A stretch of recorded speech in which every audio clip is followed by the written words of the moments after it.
नमस्कार। क्या कभी सोचा है कि एक चमत्कार दूसरे से बड़ा हो सकता है? आज हम कबीर और कृष्ण से जुड़ी कुछ ऐसी ही हैरान करने वाली कहानियों को देखेंगे और ये समझने की कोशिश करेंगे कि वो हमें क्या सिखाती हैं। तो चलिए शुरुआत करते हैं एक बहुत ही शक्तिशाली भजन से। जपो रे मन साहिब नाम कबीर। ये पंक्ति सिर्फ एक भजन नहीं है, बल्कि संत रामपाल जी महाराज के एक पूरे प्रवचन का सार है।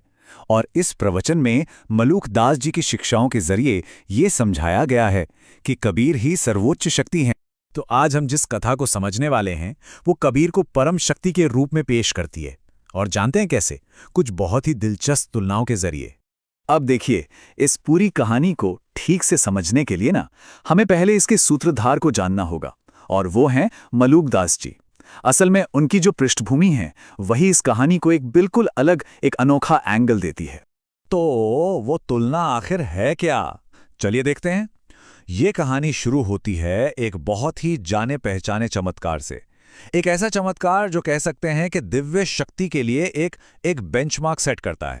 तो सबसे पहले प्रवचन में भगवान कृष्ण की उस बेहद मनमोहक कहानी का जिक्र आता है जिसे हम सब ने सुना है। वही कहानी जहां वो यमुना के किनारे अपनी दिव्य बांसुरी बजाते हैं। और कहा जाता है कि उस धुन में ऐसा जादू था, ऐसा सम्मोहन था कि सारे पशु पक्षी, हर जीव जंतु सब कुछ भूलकर एकदम शांति से उनके पास खींचे चले आते थे।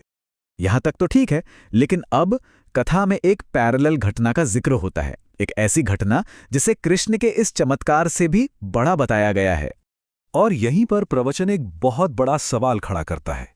क्या वाकई कृष्ण के इस अद्भुत चमत्कार से भी बढ़कर कुछ हो सकता है? क्या कोई ऐसी शक्ति है जो इससे भी आगे हो? अब जो बात सामने आती है वो वाकई दिलचस्प है। कहानी के अनुसार कबीर साहब ने भी ठीक उसी यमुना नदी के किनारे बांसुरी बजाई। सोचिए, जगह वही, लेकिन जो परिणाम बताया गया है वो एकदम अलग है।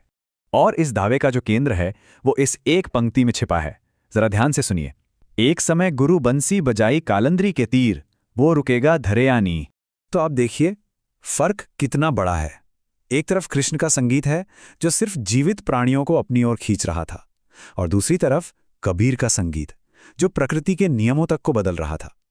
कहते हैं स्वर्ग के देवता भी नीचे आ गए और यमुना का बहता पानी तक रुक गया। लेकिन बात सिर्फ यहीं खत्म नहीं होती। ये तो बस एक उदाहरण था।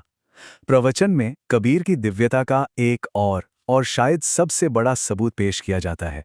ये कहानी है मगर की, वही जगह जहां कबीर ने अपना शरीर छोड़ने का फैसला किया था। अब हुआ ये कि उनके देहांत के ठीक बाद उनके हिंदू और मुस्लिम अनुयायियों में इस बात पर झगड़ा हो गया कि अंतिम संस्कार कैसे किया जाए। हिंदू कहते थे हम दाह संस्कार करेंगे और मुस्लिम कहते थे हम दफनाएंगे। विवाद बढ़ता जा रहा था, लेकिन जब उनके शरीर पर से चादर हटाई गई तो सब हैरान रह गए।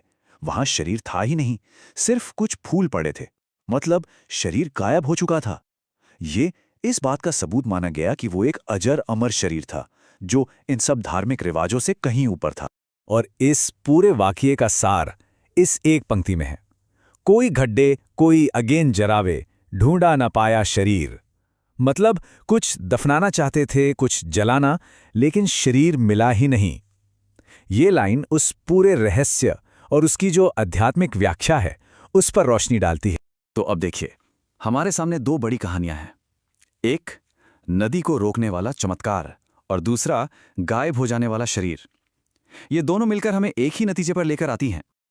और अब हम घूमकर वापस उसी भजन पर आते हैं जहां से हमने ये सब शुरू किया था। जपो रे मन साहिब नाम कबीर। इन दो कहानियों को सुनने के बाद ये पंक्ति सिर्फ एक भजन नहीं लगती है ना, ये तो एक सिद्ध सत्य की तरह सुनाई देती है। और इसीलिए इस आध्यात्मिक परंपरा में इन कहानियों को सिर्फ किस्से नहीं माना जाता। ये तो आस्था की नींव है। ये इस बात का सबूत है कि कबीर का नाम जपना ही परमात्मा तक पहुंचने का असली मार्ग है। और ये पूरी चर्चा हमें एक आखिरी सवाल पर लाकर छोड़ देती है कि आखिर इस तरह की कहानियां हमारे विश्वास को, हमारी आस्था को कैसे आकार देती हैं, और कैसे सिर्फ कथाओं के दम पर किसी को आध्यात्मिक सत्ता के शिखर पर स्थापित कर दिया जाता है।